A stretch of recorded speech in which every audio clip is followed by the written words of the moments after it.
너무나 생일잔치의 주인공들처럼 하고 오셨네요.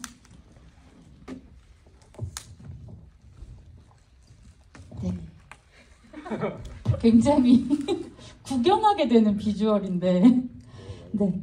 인디돌잔치는 인디스페이스에서 첫 돌을 맞은 영화를 축하하는 자리고요. 작년 이맘때 개봉을 했던 더스트맨의 한 살을 축하하는 자리입니다. 사실 이거 투표로 진행이 되는데 쟁쟁한 후보가 많았으나 그 중에 단연 선두로 더스트맨이 선정이 되어가지고 오늘 이 자리를 함께 할 수 있게 됐고요. 먼저 감독님과 배우님 인사 말씀부터 좀 듣고 시작해 볼까 해요. 네.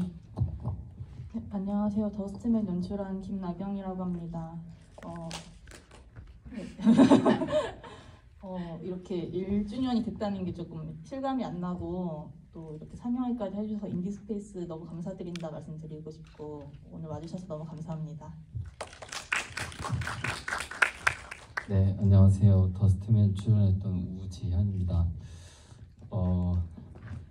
저 굉장히 좀 즐거운 마음으로 훌랑훌랑 이렇게 왔는데 갑자기 뭐가 너무 많이 생겨가지고 되게 확 부담이 되네요. 그래도 오랜만에 또 극장에서 뵈니까 너무 반갑고요. 초대해 주셔서 정말 감사합니다. 감사합니다.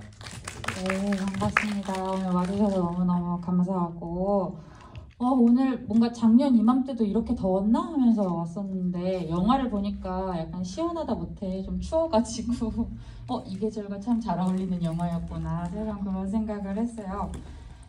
개봉하고 1년이 지난 후에 영화를 또 다시 본다는 게 그리고 또 그 영화에 출연했던 배우님과 영화를 만들었던 감독님까지 또 한자리에 모셔서 이야기를 또 같이 나눈다는 게 흔치 않은 일이잖아요. 그래서 뒤에 보시면 여기 QR코드가 나와 있는데 다들 카카오톡 오픈 채팅방으로 접속을 해주시면 여기서 영화에 대한 어떻게 보셨는지 자유로운 감상도 좋고요.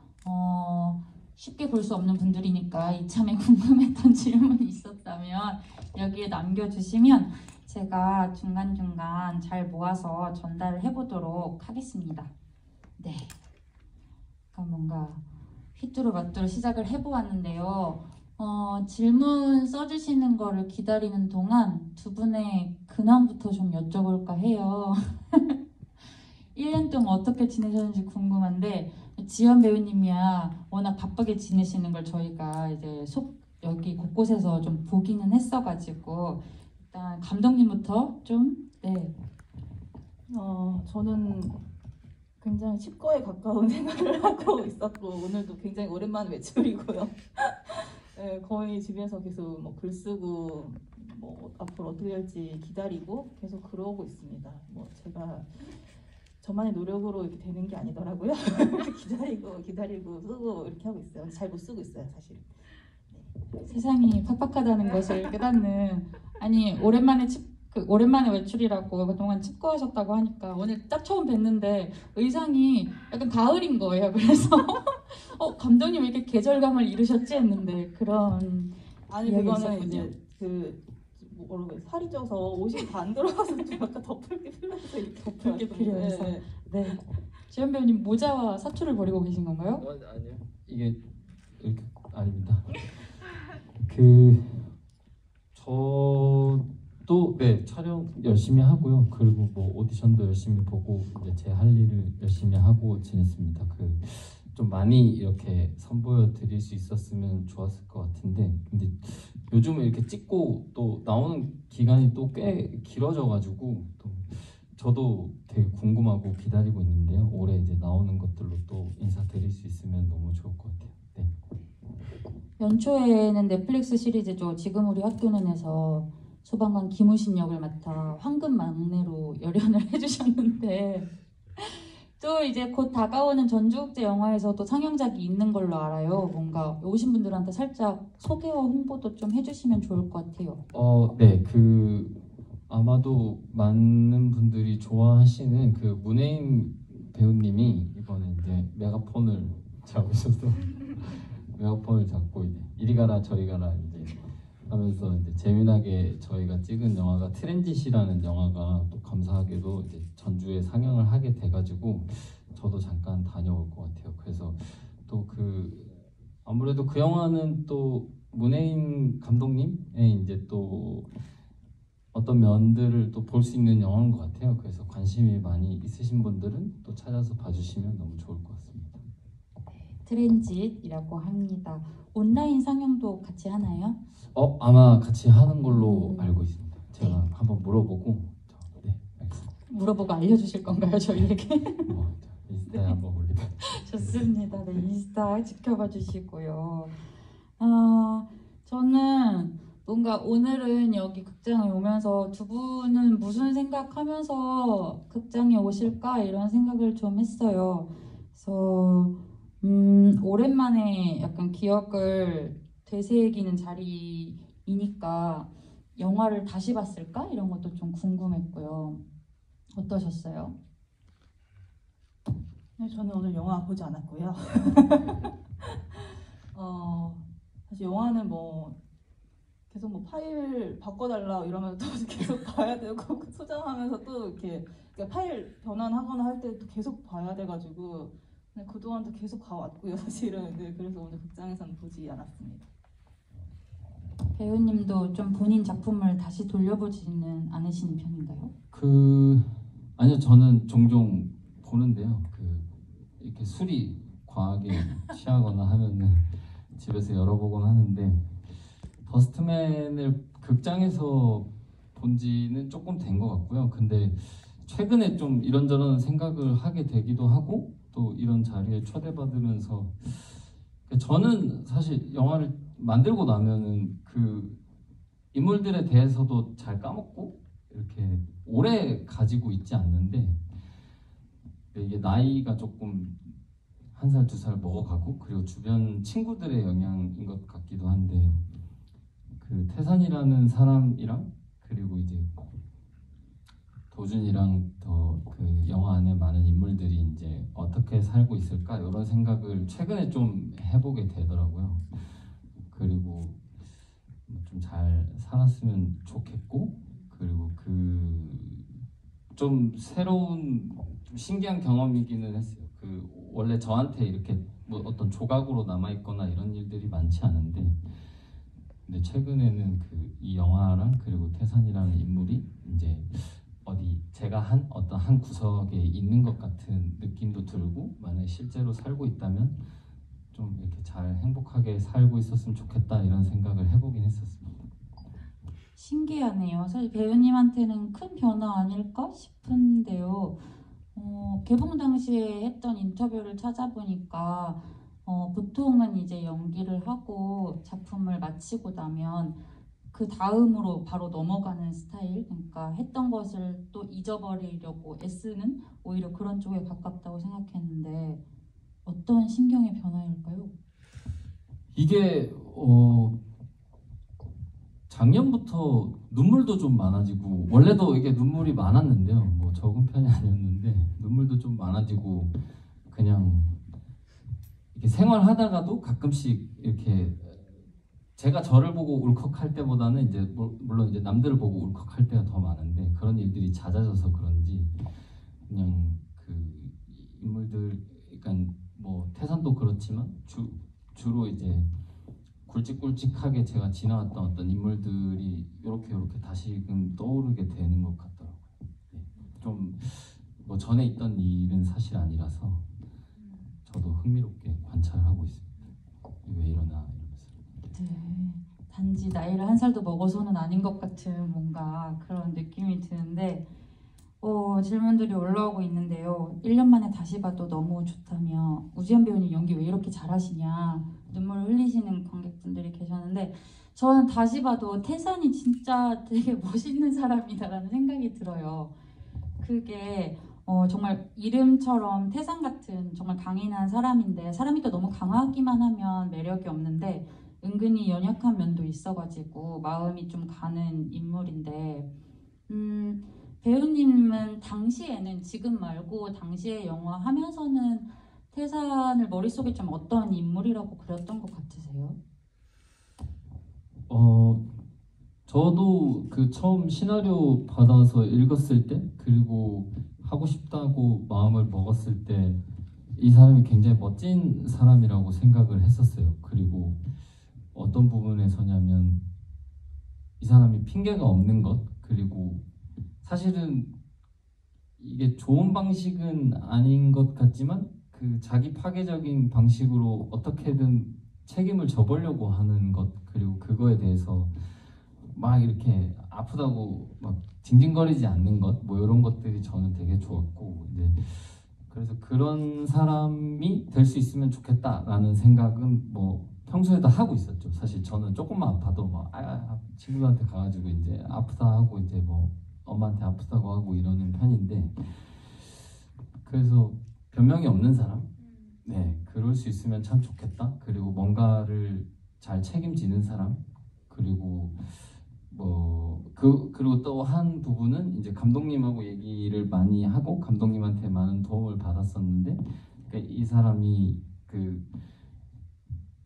노숙 생활을 하는 것이 어떤 하나의 자기 어떤 생활의 형태로 받아들이고 있는 사람이라는 거는 좀 새로운 지점이었고, 그거에 대해서 감독님하고 얘기를 좀 많이 했고, 네, 그리고 극장에서 보면은 아무래도 그런 사람처럼 더 보일 수 있는 것 같아요. 제가 요즘 극장을 잘 안 가다가 어쩌다 극장을 가서 영화들을 보면은 정말 극장에서 영화를 보는 게 너무 좋구나. 진짜 이 영화를 꼭 극장에서 봐야지만 보이는 것들이 있구나, 이런 생각들을 참 많이 했었거든요. 그래서 작년에 개봉할 때도 제가 이제 좀 오랜만에 영화관에서 극중 인물들을 만나는 거였는데, 그때도 또 극장에서 본 것도 굉장히 좀 효과가 많지 않았나. 많은 분들의 사실 도움을 받아서 그 사람이 그렇게 보일 수 있었던 것 같습니다.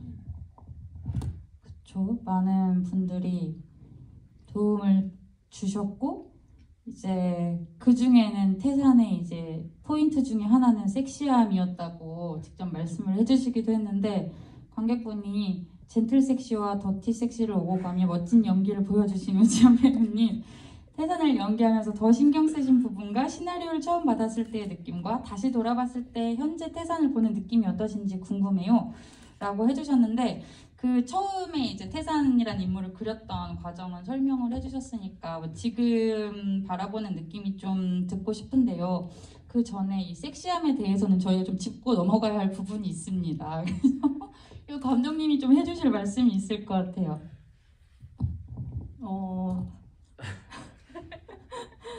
사실 저는 모든 영화의 주인공을 다 섹시해야 된다고 생각하는 편이어서, 그리고 그래서 저희끼리는 이제 분장을 할 때 좀 편의를 위해서 저희끼리 뭐 1번, 2번 이렇게 하는 것보다 클린 섹시, 더티 섹시 뭐 이렇게 불러서 이름을 명명했었었는데, 그걸 배우분들한테 말씀 안 드렸었거든요. 근데 그거를 나중에 촬영하다가 이제 아시게 되셨더라고요. 그래서 그때 약간 섹시? 약간 이런 식으로 말씀을 하셨던 그런 게 좀 기억이 나네요. 그런 장면들이. 포옹하셨나요? 배우님은? 아니요. 내가 갈 길은 섹시구나. 그게 거의 한 10몇 회차쯤 중반 이후였어요. 이제 그 연출부 종이에 이렇게 써져 있더라고요. 오늘은 클린 섹시, 뭐 어제는 더티 섹시, 이게 써져 있었는데, 처음에 이거 보고 이제 이게 뭐야, 무슨 말이야 이게 하고 이제 물어보니까 누가 되게 곤란한 얼굴로 연출부 분이 이실직고를 하더라고요. 사실은 이게 그렇다. 우리는 태산을 되게 섹시한 사람으로 생각을 하고 있었다. 그래서 이제 미리부터 알고 있었으면 좋았을까? 이런 생각을 잠깐 해보다가 뭐 크게 다르지 않았겠다라는 생각을 하고 굉장히 부담을 가지고 있었습니다. 근데 이게 뭐 반드시 뭐 이성적인 섹시 이런 게 아니고 좀 그 사람 자체의 매력이 있으면, 그게 보이면 그게 섹시하다 저는 생각하는 편이라서 전혀 이상하게 생각하지 않아주셔도 될 것 같습니다. 네, 그 감독님이 태산을 단지 뭔가 멋져 보이는 인물이 아니라 속이 찬, 그리고 속에 빈 곳을 어떻게든 뭔가 남한테 의지하지 않고 스스로 메꿔보려고 노력하는 인물로 만들려고 많이 애를 쓰신 것 같다는 느낌을 받았어요, 영화를 보면서. 그래서 저는 감독님한테 궁금했던 거는 현장에서든 나중에 완성된 영화를 보면서든 와 진짜 내가 캐스팅 하나는 잘했다라고 딱 만족을 했던 순간이 언제였을지가 궁금하더라고요. 좀 자랑 좀 해주세요. 사실 정말 모든 샷에서 모든 태산이 나오는 모든 샷에서 이미 생각을 했었고, 저희 첫 촬영이 그 서울역에서 뒷모습으로 이렇게 걸어가는 그 장면, 오프닝에 그 장면을 제일 첫날 찍었었는데, 이제 그날 약간 동선이 잘 안 맞기도 하고 인원 그 서울역에 행인분들이 너무 많아서 촬영하기가 전반적으로 쉽지 않았거든요. 그래서 또 첫날 촬영이고 이래서 나중에 다시 한 번 또 가서 다시 찍고 이러기도 했는데, 여튼 그때 그 장면이 저한테 첫 번째 태산이었던 것 같은 느낌이 드는데, 그때 그 뒷모습이 뭐 이미 너무 좋았고, 그 잠바가 회색 잠바가 진짜 너무 태산에게 잘 어울리는 잠바여서 태산의 캐릭터를 잘 만들어준 것 같은 의상이라 생각해요. 네, 갑자기 의상 얘기를 했네요. 여튼 그 의상을 이제 저희가 갖고 와서 처음으로 이제 한번 입어봐 달라고 이제 사전 작업 때 입혔을 때, 그때 이미 뭐 너무 태산이어서 좋았다. 네. 그래서 어떤 특정 장면이라기보다는 전반적으로 다 이미 너무 태산이었다고 생각해요. 잠시 귀를 막고 싶으셨던 것 같은데 아니 이게 너무 제 없는 애들 얘기를 좀 좀 하세요. 네. 아니 저는 이제 도준이가 이제 강기로 배우님을 이제 제가 뭐 저뿐만 아니라 너무 여러분들이 이제 추천을 해가지고 결국에 이제 도준이를 하기로 하고, 강기로 배우님이 언제 도준이 돼서 왔는지는 저 정확하게 기억을 하거든요. 이제 저희가 리딩을 한참 하고 있을 때 그 리딩을 좀 자주 하고 있었는데 강기로 배우님이 개인 일정이 있어가지고 잠깐 해외를 다녀오셨어요. 이제 그 해외를 가기 전까지만 해도 굉장히 어떻게 이 도준이가 귀엽기도 하고 그러면서도 무리되지 않는 어떤 인물이 될 수 있을까 고민을 한참 하더니 그 여행을 다녀오더니 도준이를 데리고 오셨더라고요. 이제. 그래서 그날 갑자기 리딩을 하는데 엄청 도준이가 돼서 와가지고 이게 무슨 일이냐, 우리 너 놀러 간 줄 알았는데 왜 이렇게 돼서 온 거냐라고 하니까 자기가 하나도 못 놀고 계속 그 생각하면서 혼자 이렇게 연습해보고 뭐 그러고 왔었다고 뭐 혼자 워크숍을 가셨던 거네요. 네, 그 생각이 나네요. 그렇군요. 저는 지금 다시 영화를 봐도 저 CDP를 들으면서 이어폰을 귀에 꽂고 먼지 위에 그림을 그리는 모습은 정말 힙하다 이러면서 봤거든요. 그래서 뭔가 우지연 배우님도 취미로 그림을 그리시잖아요. 그래서 전 더스트 아트에 관한 질문이 많이 올라왔는데 그 질문 하기 전에 뭔가 그런 부분이 캐스팅에 영향도 줬을까? 이런 생각도 해봤어요. 완전히 중요하지 않았다고 생각할 수는 없겠지만, 사실 이 배우분 노지연이라는 배우 그 다음 순위였던 것 같아요. 그림이라는 건 그냥 물론 잘 그리면 더 금상첨화인 거고, 못 그려도 오지연 배우님이라고 생각했는데 그림까지 잘 그리셔서 너무 좋은 캐스팅이 아니었나 생각합니다. 네, 야무지게 챙겨가는 답변 같은 느낌으로. 네. 더스타트라는 분야 자체가 너무 신선하고 재밌었다고, 그래서 이게 촬영을 위해 직접 배우신 건가요? 이런 질문이 있었는데 이게 영화에 좀 들어왔던 배경과 어떻게 촬영 진행하면서 미술을 하셨는지를 좀 설명을 해주시면 좋을 것 같아요. 이건 제가 몇 년 전에 이제 시나리오를 쓰고 있던 당시였는데, 그 이제 시나리오 글이 안 풀릴 때 되게 답답하거든요. 정말 뭐 어디에 물어볼 수도 없고 뭐 굉장히 혼자 이겨내야 되는 시간들이 있는데, 그런 시점에 우연히 더스타트 여기 그림에 여기 영화에도 나오는 기도하는 손 그림을 그려놓은 사진을 제가 우연히 발견을 한 거예요. 근데 그 그림을 보자마자 너무 알 수 없는 감정들이 막 밀려오면서 뭔가 위로받는 것 같기도 하고, 되게 그 그림이 이렇게 먼지 위에 그려졌다는 것 자체가 되게 신선한 충격이었던 것 같아요.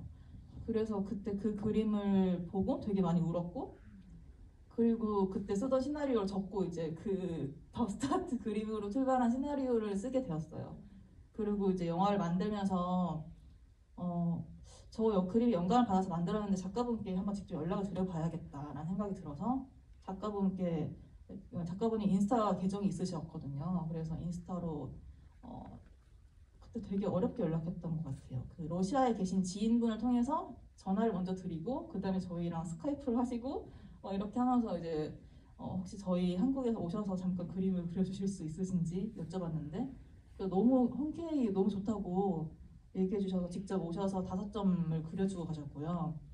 그리고 이제 또 한국 그 체류 기간이 한 4, 5일 정도밖에 안 됐어가지고 그 외에 이제 또 다른 그림들은 한국에 또 동양가 원래 그리시던 분이신데 이자윤이라는 작가님이 계세요. 그래서 그 작가님이랑 이게 거의 반반 나눠서 그림을 같이 만들었어요. 그래서 먼지를 뿌리고 그린 것도 있고 또 아니면 실제로 뭐 그 부엉이 그려주는 올빼미 그려주는 신 같은 경우는 실제로 그 공간이 정말 오래된 공간이었어가지고 실제 있던 먼지 위에 그린 거였고 뭐 페인트를 회색 페인트를 뿌린 걸 이제 먼지처럼 닦아내는 그런 것도 썼었고 다양한 방식으로 촬영했습니다. 그 먼지를 소재로 잡으신 이유가 궁금하다 이런 질문도 있었거든요. 한번 써주신 걸 읽어볼게요. 영화 초반에 미세먼지 경보 자막도 그렇고 현실에서도 미세먼지가 반가운 존재는 아니잖아요. 영화 속에서는 소통의 매개체가 되고 그렇게 부정적으로만 보여지지는 않은 것 같아요. 노숙자의 이미지도 그렇고 마지막 삼촌의 죽음에서도 아침부터 죽었다며 하품하여 노숙자의 죽음을 가볍게 본 듯한 경찰의 모습도 보였어서 하면서 이제 먼지의 의미 이것이 어떻게 뭔가 누군가에게는 예술의 밑바탕이 되고 그래서 그게 또 마음을 전달하는 매개체가 되고 이런 식으로 나아가는데 여기에 집중했던 이유가 궁금하고 감독님께는 그리고 배우님한테도 인물을 그려나가는 과정에서 이걸 좀 되새겨보는 시간이 있었을 것 같거든요. 그래서 저는 그 영화 보면은 모아가 그림을 완성한 다음에 이제 잘 설명하지 못했는데 그 다음에 이제 졸업 전시회에서 이제 어떤 기자가 다가와서 이 작품의 의미를 물었을 때 먼지에 관해서 모아가 이렇게 잘 설명을 하는 장면이 나오잖아요. 그때 태산이 되게 아빠 미소 같이 흐뭇한 미소를 지으면서 바라보는 그 장면도 얼핏 떠오르는데 네, 감독님은 좀 어떻게 생각하셨어요?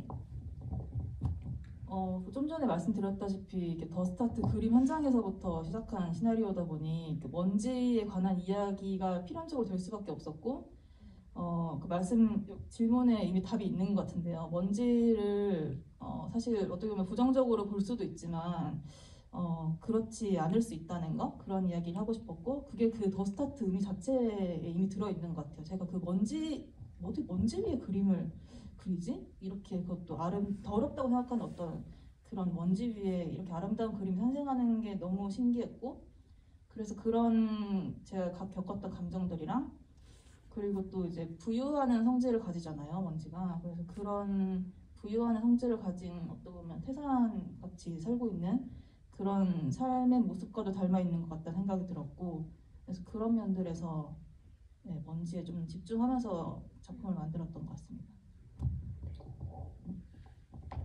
네, 저한테도 어떤 비슷한 주제와 메시지를 가진 경우들은 종종 있지만 근데 그걸 이제 먼지라는 굉장히 뚜렷한 어떤 매개체를 가지고 이제 영화를 만들어야 된다는 게 좀 재밌었거든요. 그리고 그게 결국에는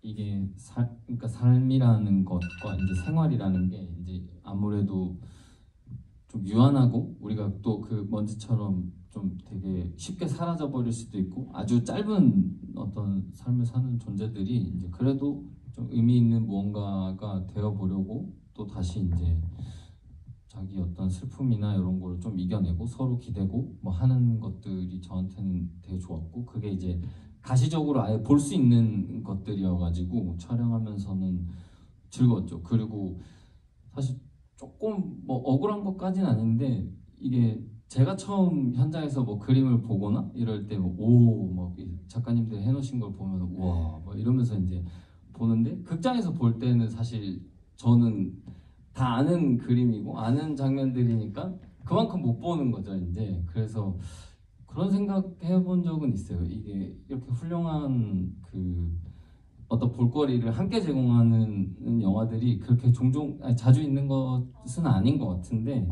그걸 이제 특히 또 음악 감독님도 감독님하고 후반 작업하실 때 너무 고생을 많이 하셨다고 제가 들었어가지고 근데 이 개봉하는 영화를 그냥 내가 참여를 안 한 상태에서 관객의 입장으로 봤으면은 좀 어땠을까 이런 생각을 해본 적은 있어요.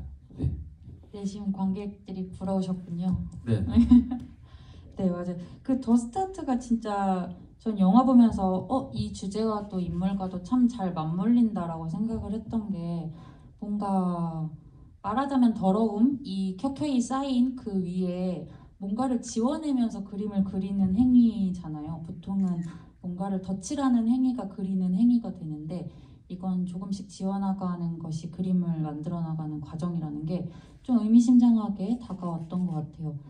그래서 방금 지연 배우님이 음악 얘기도 잠깐 해주셨는데 안 그래도 음악 질문이 몇 개 있어서 이것도 좀 여쭤볼까 해요. 음악 너무 좋죠. 이 앰비언 사운드 저희 음악 감독님 오늘 같이 오셨어요. 같이 오셨나요? 네. 어디 계세요?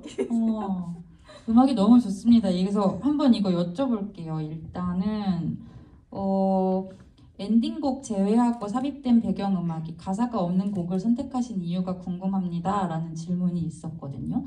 저는 음악 감독님하고 좀 이야기를 되게 많이 나누셨을 것 같은데 두 분이 전체적인 컨셉은 어떻게 잡고 또 뭐 구체적으로 기간은 어느 정도 걸렸는지도 좀 궁금하고요. 네. 사실 처음 기획할 때부터 저는 그 일렉트로닉 음악을 쓰고 싶다 생각했어요. 왜냐면 클래식 음악이 들어오면 영화가 톤이 좀 어떻게 잘못하면 90년대 영화가 되지 않을까? 약간 이런 생각이 들었었던 우려가 있어서 그래서 일렉트로닉으로 애초에 생각을 했고 그래서 저희 음악 감독님한테 이제 그렇게 전체적으로 만들었으면 좋겠다고 말씀을 드렸었고요. 그 가사가 없는 곡을 쓴 이유는 사실 제가 어지간하면 가사가 없는 곡을 좀 선호하는 편인 것 같아요. 만약 가사가 있다면 그 장면의 연출 의도와 맞지 않는 이상은 쓰지 않을 것 같고 왜냐면 좀 저해하는 경우가 있어요. 가끔씩 물론 좋게 잘 붙으면 좋겠지만 그래서 사람의 목소리를 쓴다면 주로 그런 코러스 같은 느낌의 허밍이나 아니면 코러스 같은 느낌의 음악 그런 목소리들을 넣고 그런 목소리는 꽤 많이 있거든요. 영화 보시면 그래서 근데 가사를 또 한 번 더 쓰고 싶더라고요. 그래서 엔딩 크레딧에 넣었습니다. 하고 싶은 걸 다 해봤다는 네. 말로 요약을 할 수 있을 것 같은데 그 CDP 속 플레이리스트가 궁금하다는 질문도 있었어요. 그래서 얼핏 봤을 때는 델리스페이스에 차우차우도 있었던 것 같아서 물어보신다고. 네. 네, 그 CDP 커버에 이제 이렇게 1번 곡, 2번 곡 막 이렇게 소용돌이 그림 이렇게 해가지고 거기에 곡들이 써 있는데 그게 이제 제가 시나리오 쓰면서 들었던 시나리오를 쓸 때 그 영화와 뭔가 맞닿아 있는 분위기가 있는 음악을 들으면 도움이 될 때가 있거든요. 그래서 그때 들었던 음악들을 썼고 그걸 설마 보셨을 줄은 상상도 못했습니다. 눈이 정말 좋으시네요. 차우차우 정말 있었군요. 근데 차우차우가 있었는지 여부는 잘 모르겠는데 그건 언제나 저의 약간 탑10 중에 한 곡이어가지고 아마 있었지 않았을까 싶긴 한데 저의 기억이 오래돼서 그 곡이 거기 써 있었는지는 기억이 잘 안 납니다. 오늘 뭔가 집에 가서 영화를 한 번 다시 돌려봐야 할 것 같은 느낌? 지연 배우님 연기할 때 음악 들으면서 연기하는 장면도 있으셨어요? 실제로 이어폰 꽂았을 때? 네, 몇 가지 노래들을 넣어서 주셨고 그리고 근데 그게 저게 시나리오 상에서는 모아가 이렇게 좀 농담 아닌 농담 한다고 이제 그 김광석 그 가수님의 멋지가 되어를 이렇게 넣어서 주는 거였어요. 그래서 이제 그때 사실은 이제 라고 이제 정말? 굉장히 모아스러운 이거를 과연 정말 개봉할 때까지 쓸 수 있을까? 이런 생각을 하면서 이제 하긴 했는데 아무튼 제가 제 기억이 맞다면 그 교회 주차장에서 이제 이렇게 먼지 털고 할 때 이제 들었던 곡은 아마 먼지가 되어를 듣고 정말요? 네 맞습니다. 그래서 막 웃기지 않냐고 막 이러면서 나한테 이제 실제로 편집할 때 넣어보기도 했는데 네네 무리였죠? 전체 톤이랑 좀 좀 안 맞는 그쵸. 면이 있어서 바하의 설교를 과감하게 갑자기 이제 이렇게 과감하게 되니까. 됐습니다. 저도 그래서 깜짝 놀랐어요. 되게 근데 그 원지가 대화를 넣어주는 행동 자체는 굉장히 모화스럽고 괜찮네요. 그렇군요. 오늘 달기 배우님도 오셨으면 좋았을 텐데 모아가 생각하는 올빼미에 대한 의미가 궁금합니다라는 질문이 있어가지고 이거를 달기 배우님 대신 감독님께 여쭤봐야 할 것 같아요. 저는 그 올빼미가 상징하는 그 자체로의 의미가 되게 좋다고 생각을 했는데, 왜냐면 밤에도 이제 깜깜한 밤에서도 멀리까지 내다볼 수 있고 이런 지혜를 가진 거라 생각을 했어요. 그래서 태산하게 있어서 모아가 그런 존재이지 않을까라는 생각을 했어요. 예, 그래서 또 제가 올빼미 원래 좋아하기도 하고 근데 제가 좋아하는 거 다 들어가 있네요. 예, 그래서 모아랑 올빼미랑 의미가 되게 맞는 것 같다라는 생각이 들어서 그렇게 했습니다. 그렇죠. 모아는 낮에는 햇살 같고 밤에는 올빼미 같은 그런 사람인 것 같고 뭔가 감독님의 답변을 듣는 동안 그 조주님이 아까 그 CDP 속 플레이리스트들이 궁금하다는 질문에 차우차우 있었던 것 같다고 하셨잖아요. 거기에 이제 답장을 하면서 약간 혼내듯이 차우차우라는 글자가 너무 잘 보였어요 라고 이렇게 써주셔가지고 네, 못 본 사람이 잘못이다 이런 드네요. 저는 이거는 한 번도 생각해 본 적이 없어가지고 이 질문이 되게 재밌는데요. 먼지를 걷어가며 더스트아프트 작품을 만들어내듯이 마음속 어둠을 걷어가는 인물의 서사가 멋진 영화라는 생각이 들었습니다. 이야기의 결말이 꽤 깔끔하게 지어진 듯한데 혹시 각본 완성하기까지 다른 좀 어두운 결말이 있었는지도 궁금하다고 물어보셨거든요. 굉장히 여러 버전의 시나리오가 있었겠죠, 감독님? 사실 정말 많은 버전이 있어갖고 그러니까 아예 이 영화의 이야기가 아닌 버전의 그 더스타트로만 시작한 그 주인공들 이름만 똑같은 버전의 완전 다른 시나리오들도 있었고 그 버전들은 사실 이야기할 대상은 아닌 것 같고요. 사실 저기서 이제 먼지가 날아가면서 끝나는 장면의 아이디어가 되게 늦게 떠올랐어요. 그래서 그건 굉장히 좀 늦게 생긴 저의 그 결말이었고, 원래는 그 마지막에 이제 태산과 모아가 만나는 장면 사실 찍긴 찍었어요. 네, 찍긴 찍었는데 이걸 이제 편집하면서 엄청 고민을 많이 하게 됐었고, 네, 결과적으로는 이렇게 완성이 되었습니다. 왜 웃으셨어요, 배우님?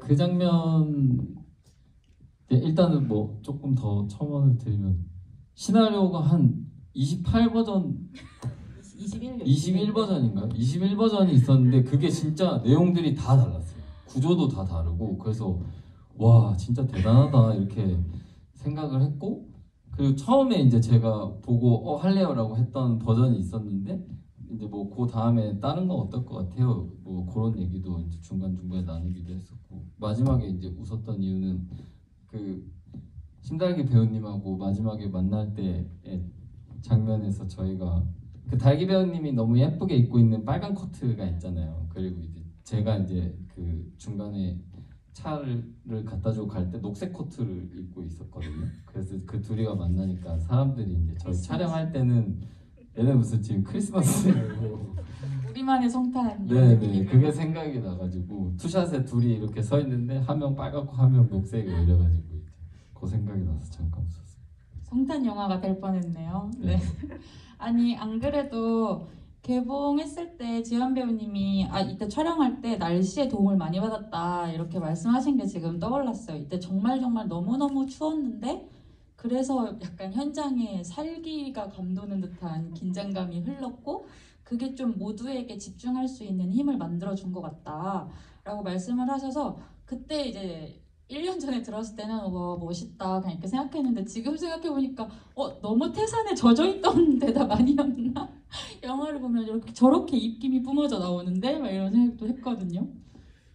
이게 보통 이 촬영을 하다 보면은 빌런이 생기잖아요. 이제 빌런이 그러니까 뭐 큰 빌런이든 작은 빌런이든 빌런이 있기 마련인데 이 날씨 빌런이 너무 대단한 거죠. 이제 그때가 정말 추웠어요. 좀 꽤 겨울 그 요 몇몇 겨울들 중에서도 꽤 추운 겨울이어가지고 그래서 사실은 이게 한 명 한 명이 자기 롤을 잘 하지 않으면 오늘 집에 못 간다 약간 이런 것도 있고 이제 각자 집중해서 뭔가를 하지 않으면 이게 사실 다 너무 힘든 걸 알고 있으니까 그래서 그거가 지나고 나서 보니까 당시에는 꽤 괴로웠는데 또 참 좋은 거였다. 그리고 더스트맨 찍을 때만의 어떤 또 무드였던 것 같아요. 그 진짜 그 밖에서 추웠던 게 그랬던 적이 없는 것 같거든요. 그 뒤로. 그때 이제 감독님은 배우님들에게 되게 미안함을 이렇게 말씀을 하셨던 것도 기억이 나는데 그래도 다행히 1년 후에 이렇게 돌잔치에 와서 웃으며 이야기할 수 있다는 것은 사이가 틀어지지 않았구나. 감사합니다. 아니 네, 뭔가 그런 생각이 들기도 하네요. 이거를 언제 여쭤볼까 했는데 왜냐면 아까 지연 배우님이 처음에 그런 말씀을 하셔가지고 이게 영화를 찍을 때 그리고 개봉할 때 그리고 한 1년 정도 시간이 흘러서 다시 생각했을 때 영화라는 더스트맨의 의미가 조금씩 내 안에서 바뀌지 않았을까라고 생각해요. 그래서 왜냐면 그때 영화에는 그 당시에 배우님 입장에서는 그 당시에 내 모습이 담긴 것이겠지만 어쨌든 영화는 보는 시점에서 계속 새롭게 읽히는 것이기도 하니까 그래서 요즘의 변화에 대해서도 앞에 잠깐 말씀을 해주셨는데 지금 생각하는 더스트맨의 의미는 어떤 것인지 나에게 태사는 또 어떤 인물로 기억되고 있는지 이런 게 좀 궁금해졌어요.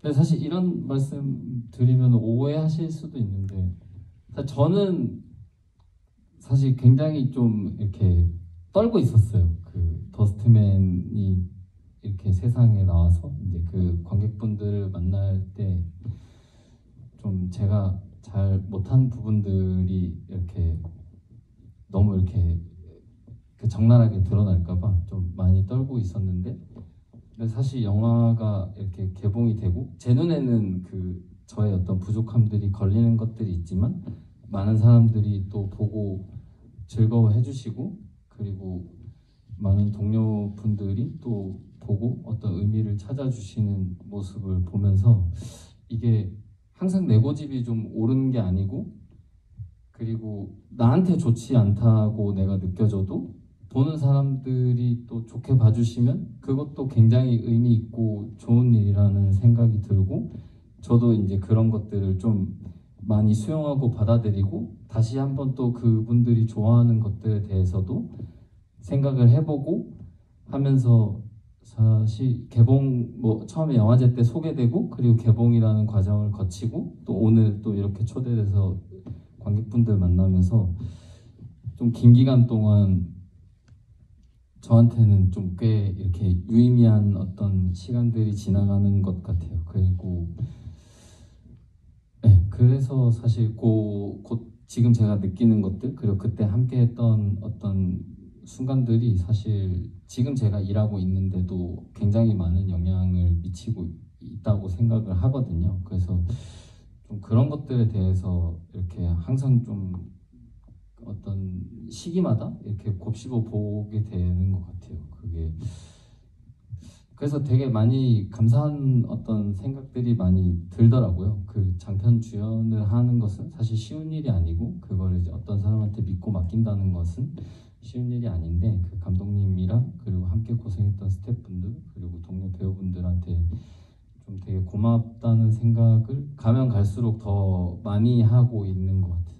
그래서 거의 그 찍고 난 직후에 이제 저는 사실 좀 많이 이렇게 불안해하고 있었는데 훨씬 더 많은 것들을 받게 된 영화인 것 같아요. 네. 이 고맙다는 인사가 같이 한 사람들하고 감독하고 배우들의 고맙다는 인사가 1년이 지나서 또 들으니까 개봉할 때도 분명히 그런 말씀을 하셨을 텐데 그냥 무게감이 좀 달라지는 것 같기도 해요. 감독님에게도 더스트맨은 첫 장편이었잖아요. 그래서 뭔가 욕심도 많았을 거고 그만큼 감독님 입장에서도 아쉬움이 있기 마련이었을 텐데 지금은 어떠신지 마음이 좀 편해지셨는지 이런 것도 궁금해지네요. 사실 찍을 때 절대 이게 되게 쉽게 만들 수 있었다고 얘기할 수 없는 것 같아요. 그러니까 시간도 시간이고 또 뭐 예산도 예산이고 이렇게 어떤 한계들이 계속 있다 보니까 그 안에서 뭔가를 계속 잘 해야 되는데 연출이라는 어떤 직책으로서 역할로서 직책이란 말 좀 이상하네. 역할로서 제 역할을 잘 해야 되는데 그거를 잘 했는가에 대한 생각을 좀 계속 하게 되는 것 같아요. 그러니까 뭐 개봉을 하고 나서 지금 1년이 지났는데 1년이 지난 지금에도 가끔씩 더스트맨 촬영했던 당시 어떤 장면들이 떠오르고 그러면서 저 우는 거 아니고 목소리 원래 이래요. 저희 긴장했잖아요. 우는 거 아니에요. 목소리 원래 이래요. 그래서 계속 그때 어떤 기억들이 불현듯 막 이렇게 떠오르면서 이렇게 반추하게 되는데 계속해서 그때 이랬으면 내가 이렇게 했으면 좀 더 좋았을까? 이렇게 했으면 좀 더 나았을까? 막 이런 생각들을 많이 하게 되는 것 같아요. 그래서 뭐 예를 들면 제가 테이크를 되게 많이 갔거든요. 그 약간 집착을 놓지 못해가지고. 그래서 이런 거에서 조금 더 융통성을 있게 했으면은 촬영이 좀 더 수월했을까? 뭐 약간 이런 느낌의 생각들을 하면서 그리고 이제 제가 좀 작품을 찍을 때 되게 집착을 많이 하는 스타일이었어가지고 끝까지 막 디테일을 그러니까 남들이 보기에는 이제 98%의 완성도와 99%의 완성도 사실 모를 수 있거든요.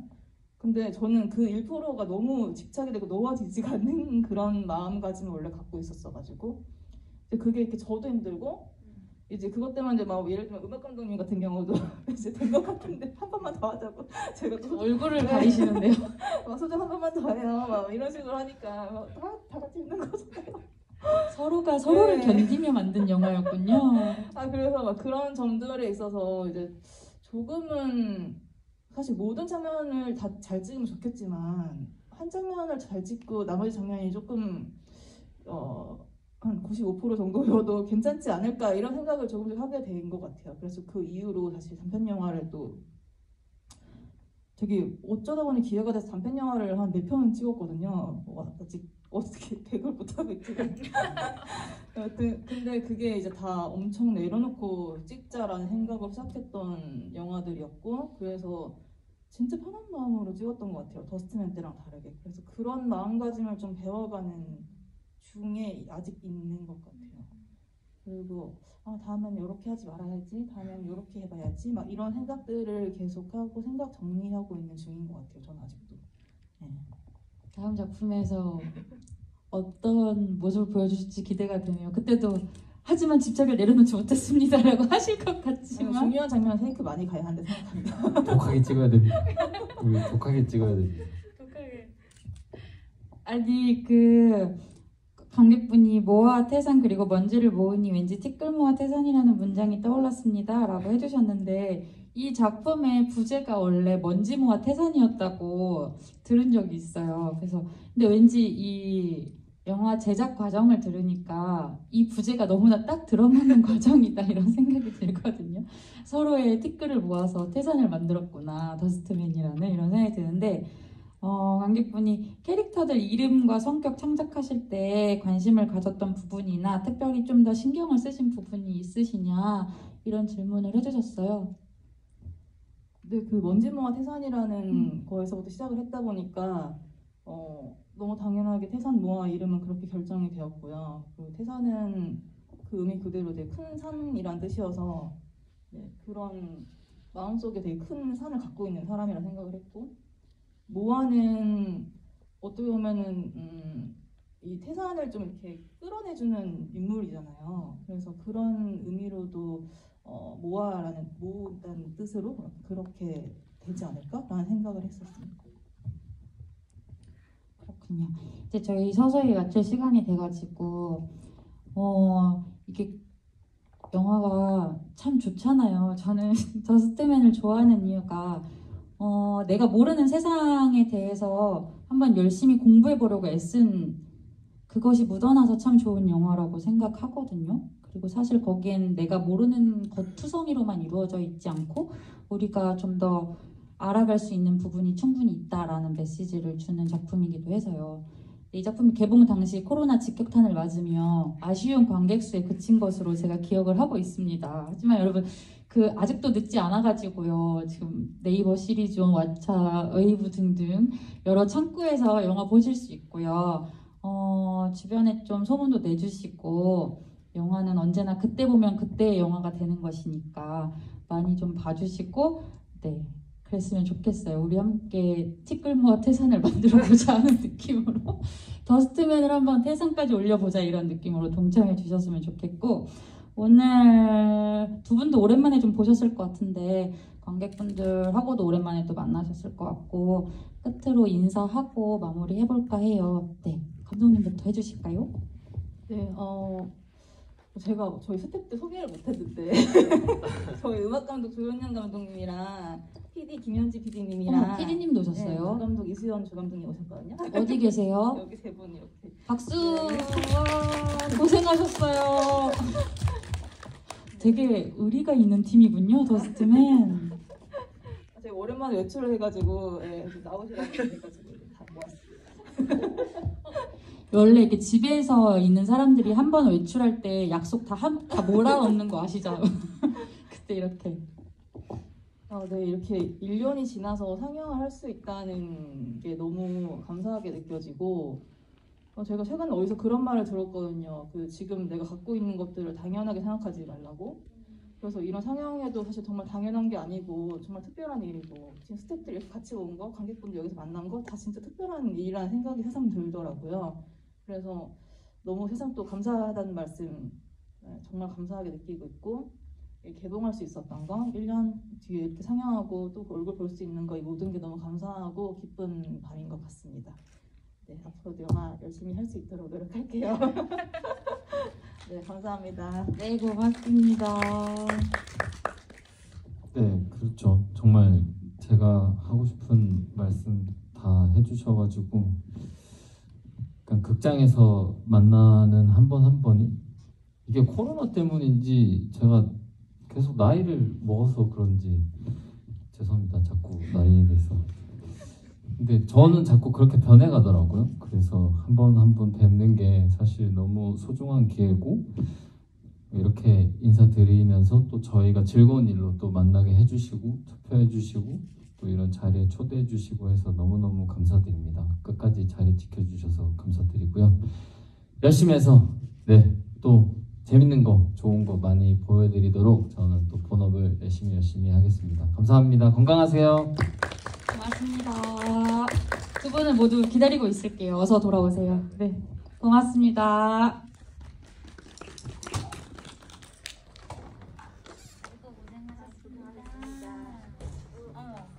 꽃다발을 랩핑게 치시고.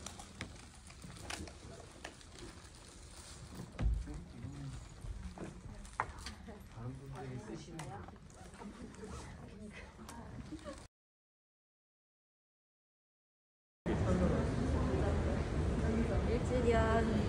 일주년